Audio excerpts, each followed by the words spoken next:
जय श्री कृष्णा। दोस्तों, स्वागत है आपका हमारे YouTube चैनल पर। श्री कृष्ण कहते हैं, क्या बोलना चाहिए से ज्यादा जरूरी है कि क्या नहीं बोलना चाहिए। अगर आपने यह सीख लिया कि क्या नहीं बोलना है तो तुम बहुत लोगों से आगे जा सकते हो। शांत रहकर अपने काम से काम रखकर आप पूरी दुनिया को जीत सकते हो।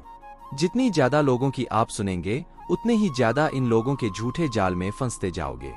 ध्यान रहे, अधिक बोलकर या बेवजह अनचाही जगह बोलकर मूर्ख बना जा सकता है। महान नहीं, लेकिन सुनकर सीखा भी जा सकता है और महान भी बना जा सकता है। क्योंकि जब हम किसी को सुनते हैं तो हम उससे वह सीख पाते हैं जो हमें उस वक्त तक पता नहीं होता है। जो लोग चुप नहीं रह पाते उनके जीवन में कुछ भी निजी नहीं होता, सब कुछ पब्लिक होता है। लोगों को सिर्फ उतना ही बताना चाहिए जितना उन्हें जानने की जरूरत है। आप जितना कम बताएंगे लोग उतना ही कम सोचेंगे कि आपका अगला कदम क्या होगा। अक्सर ऐसा होता है कि हम अपने प्लान्स, अपने जीवन की हर बात लोगों से शेयर करने लग जाते हैं और फिर उनकी राय एनर्जी के रूप में हम तक पहुंचती है। कभी राय सही होती है, कभी गलत होती है। हम इतना शेयर कर चुके होते हैं कि लोगों की अलग अलग तरह की एनर्जी हमारे तक पहुंचने लग जाती है। यह हमारी एनर्जी को इफेक्ट और डिस्ट्रैक्ट करती है। आप जितना चुप रहेंगे उतनी तेजी से आगे बढ़ेंगे, क्योंकि आपका फोकस और एनर्जी एक ही दिशा में होगी। हाँ, एडवाइस लेने में कोई बुराई नहीं है, लेकिन इसके लिए आपको यह डिसाइड करना पड़ेगा कि किससे आपको एडवाइस लेना है। सही जगह पर लिमिटेड बोलना ज्यादा जरूरी है। जो ज्यादा बोलता है वह कम फायदे में रहता है और जो कम बोलता है वह ज्यादा फायदे में रहता है। अच्छा स्पीकर बनने के सभी लोग फायदा बताते हैं। सब आपको अच्छा स्पीकर बनना सिखाएंगे, लेकिन इसका मतलब यह नहीं है कि आप हर वक्त बेवजह किसी के सामने भी कुछ भी बोलते रहें, क्योंकि उससे आपको सामने वाला मूर्ख ही समझेगा। इसलिए मैं आज आपको बताने वाला हूं कि चुप रहने के कितने फायदे हैं। अब चुप रहने का मतलब यह भी नहीं है कि आप बिल्कुल ही नहीं बोलते। चुप रहना मतलब बेवजह नहीं बोलना।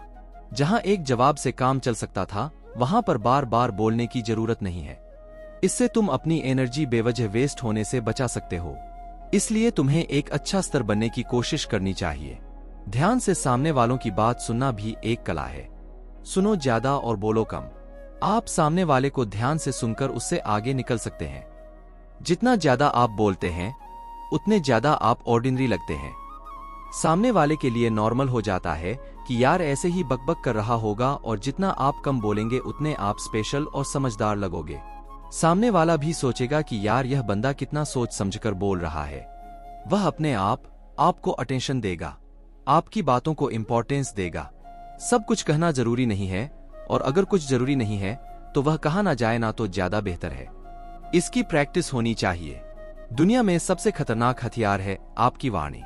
आपके शब्द जो आपने अगर एक बार बोल दिए तो उसके बाद वह ना तो वापस लिए जा सकते हैं और ना मिटाए जा सकते हैं।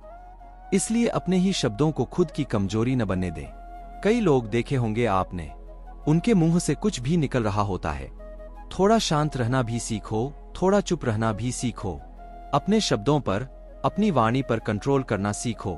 सही समय पर सही जवाब देना सीखो, क्योंकि अपनी ही वाणी, अपने ही शब्द कई बार अपने लिए नुकसानदायक साबित होते हैं। कई बार फ्लो में तुम्हारे मुंह से ऐसी बातें निकल जाती है जो सामने वाले को नहीं कहनी चाहिए थी। इसलिए कहते हैं कि हमारे शब्द हमारी ताकत के साथ साथ हमारी कमजोरी भी हो सकते हैं। अगर हमें यह नहीं पता कि कहां कितना बोलना है, सही समय पर सही इंटेंशन के साथ सही शब्दों को यूज करना ही आपको एक सक्सेसफुल इंसान बना सकता है। लेकिन वहीं अगर आप सही समय पर गलत इंटेंशन से गलत शब्दों का इस्तेमाल करते हैं तो यह आपको और आपकी पर्सनैलिटी को, आपके नाम को खराब कर सकते हैं। आपने बहुत बड़े बड़े आदमियों को स्पीच देते हुए सुना होगा। कुछ बड़े लोग एकदम नपी तुली ही बात करते हैं, जिसे सुनकर लगता है कि यार बंदे ने क्या गजब बात की है, और किसी किसी को सुनकर कैसा लगता है, यार इसका रोज का काम फेंकना या ऐसे कुछ उल्टी सीधी बातें बोलता रहता है।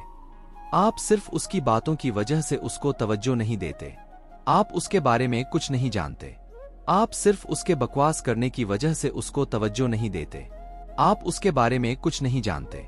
बस उसकी स्पीच सुनकर कहना अपने आप डिसाइड कर लेते हैं कि यह काम का आदमी नहीं है। दम नहीं है इसकी बातों में, क्योंकि उसे खुद नहीं पता कि उसे कब और क्या बोलना है।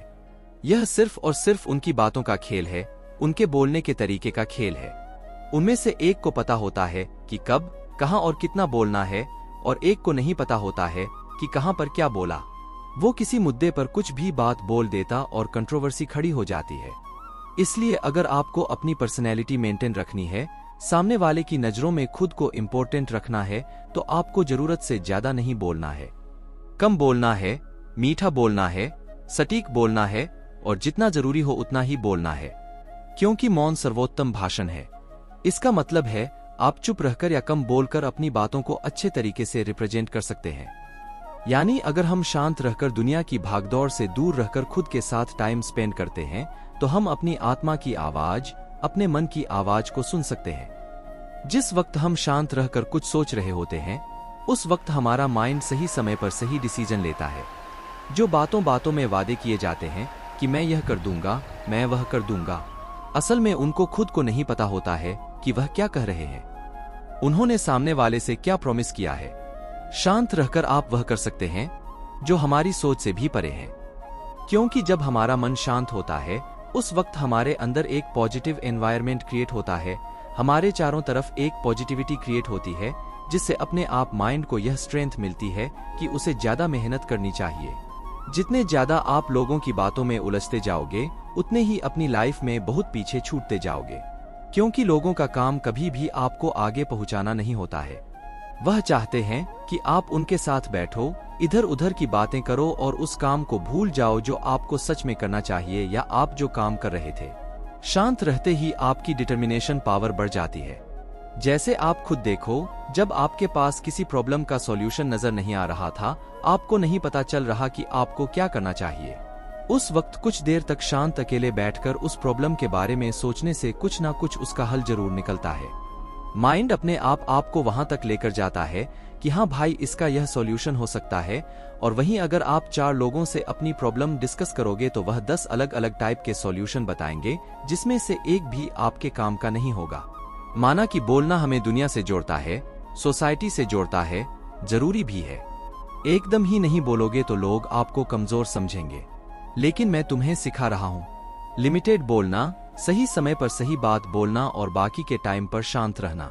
आपने कभी खुद को अकेले में शांत बैठकर टाइम नहीं दिया, कभी खुद से पूछा ही नहीं है कि असल में तुम्हें पहुंचना कहाँ है।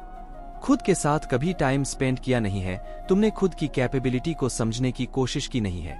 तुमने दुनिया भर की टेंशन का बोझ अपने माइंड पर लेकर घूम रहे हो और अब सिचुएशन कंट्रोल के बाहर चली गई है। इसलिए अगर तुम्हें प्रोडक्टिविटी चाहिए, अपने आप से अच्छे रिजल्ट चाहिए, तो खुद से एंजॉय करना सीखिए। क्या आप खुद अपनी कंपनी को एंजॉय करते हैं? क्या आप आधा घंटा भी केवल अपने साथ बैठते हैं? लगभग 90% का जवाब यही होगा कि नहीं यार, हम कभी अकेले नहीं बैठते। नहीं, हमें खुद से बातें करने की आदत है। सालों से हमने खुद से बात नहीं करी, इसलिए मैं तुम्हें समझाने की कोशिश कर रहा हूं कि एटलीस्ट सबसे पहले तुम्हारा खुद का ख्याल रखो, खुद से बात करो। यह जो बाकी दुनिया के साथ अपना टाइम वेस्ट कर रहे हो ना, जिन सभी लोगों की बातें सुनकर खुद को बर्बाद कर रहे हो, उन्हें छोड़कर तुम्हें खुद के साथ रहना चाहिए। शांत बैठकर खुद के लिए मेहनत करनी चाहिए। पूरे जीवन में तुम्हारा दर्द, तुम्हारा दुख, तुम्हारी फेल्योर, तुम्हारी सफलता, इन सभी का असर सिर्फ और सिर्फ तुम पर पड़ने वाला है। कोई बांटने नहीं आएगा। अगर तुम किसी एग्जाम को फाइट नहीं कर पाए ना, तो सिर्फ और सिर्फ तुम्हारा जीवन बर्बाद होगा। इसलिए शांत रहकर ऐसी मेहनत करो कि तुम्हारी सफलता शोर मचा दे। उतने ही आप में खुद को समझने की, दुनिया को समझने की पावर डेवलपमेंट होगी। दोस्तों, कमान से निकला हुआ तीर, बंदूक से निकली गोली और मुंह से निकले शब्द कभी वापस नहीं आते। इसलिए अपने हर एक शब्द पर ध्यान दीजिए। एकांत हमें यह सिखाता है कि हमें कैसा होना चाहिए। समाज तो यह बताता है कि हम क्या हैं, लेकिन एकांत हमें सिखाता है कि हमें कैसा होना चाहिए। तो आज का संदेश आपको कैसा लगा, कमेंट करके जरूर बताएगा। साथ ही कमेंट बॉक्स में जय श्री कृष्णा जरूर लिखना। फिर मिलेंगे नए संदेश के साथ, तब तक बोलते रहिए जय श्री कृष्णा, जय श्री कृष्णा।